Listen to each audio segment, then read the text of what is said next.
Belren News. Mafhungo Karochidzwa Maremba.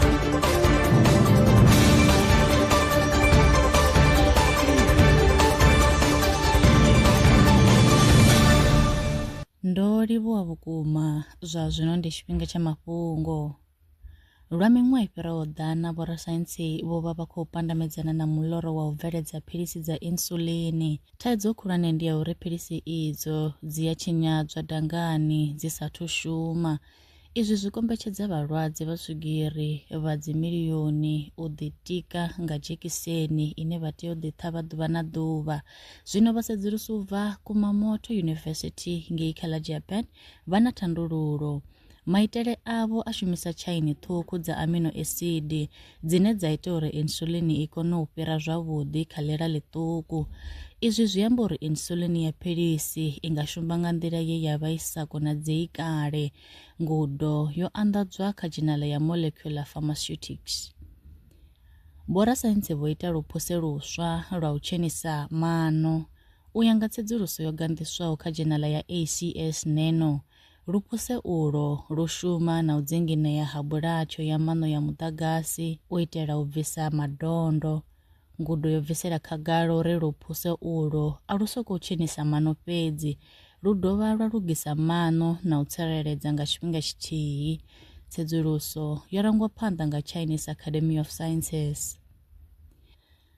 Ice ya lwanzheni ine ya wanala phendela shango ya ḽa Alaska i khou nuka nga u ṱavhanya u fhira zwe zwa vha zwo lavhelelwa.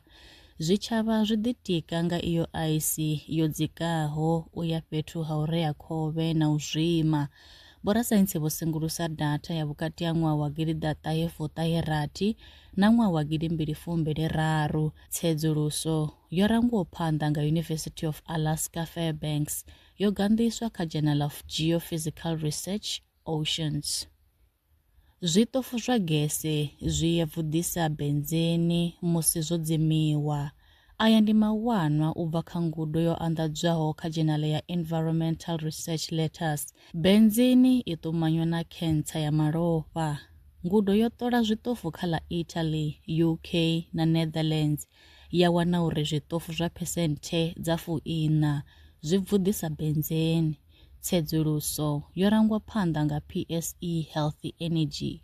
Mapholisa vha Thohoyandou vho fara vhahumbulelwa vhararu vha vhukati ha miṅwaha ya 22 na 37 malugana na mulandu wa u tshipa kha tshiwo tshe tsha itea nga mugivhela wa ḽa 28 ṅwedzi wo fhelaho mavhiḓani ya Phiphiḓi.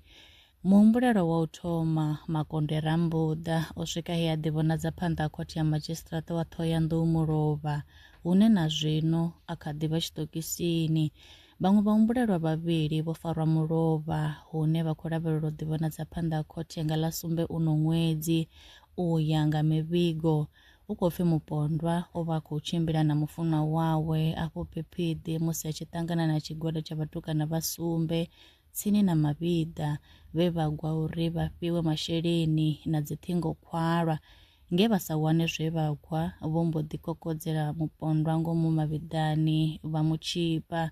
Kha itsho tshiwo mufunwa wa mupondwa hupfi o tou ṱhavhiwa. Muambeli wa mapholisa ndi vho Colonel Malisela Ledwaba.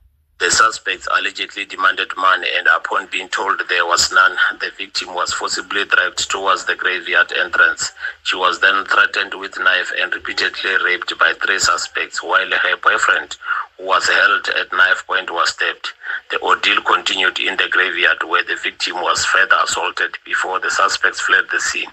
The 2 suspects, who were nabbed on Thursday, 2nd of April 2026, are expected to appear before Thohoyandou Magistrate Court on Tuesday, 7th of April 2026, on charge of rape.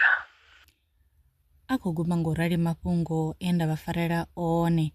Arali vha na mafhungo ane vha tama ri tshi a tevhelela kana wa sala murahu, vha nga rumela mulaedza wa WhatsApp kana vha tou ri foinela kha nomboro za 083 316 0190 kana 083 861 2263.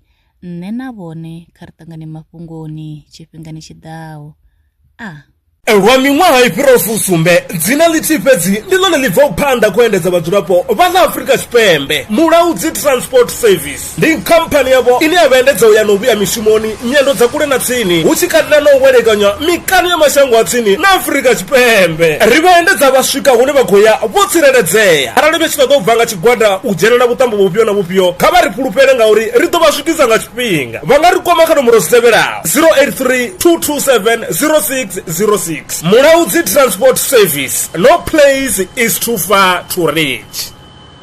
Zwino ri tshi khou amba vhanga vha sa ḓivhi uri masheleni a u tandulula thaidzo ine vha vha nayo vha ṱo a wana gai vha songo tsha ṱwa vha tshi renga nga ṱhoho lini. Veldran Brands i hanefha tsini na vhone ri ḓo vha thusa u bva kha 500 u swika kha 4000 randa. Riṋe ri khou ṱoḓa tshiḽipi tsha muholo, khophi ya basa, 3 months bank statement na proof of residence. U bvapo tshelede i khou ṋamba ya dzheniswa nga murahu ha zwiminetse nyana. Kha vha rumele WhatsApp zwino 072 019 5843. Veldran Brands ndi vha hadzimiswa masheleni vho ḓi ṅwaliselaho.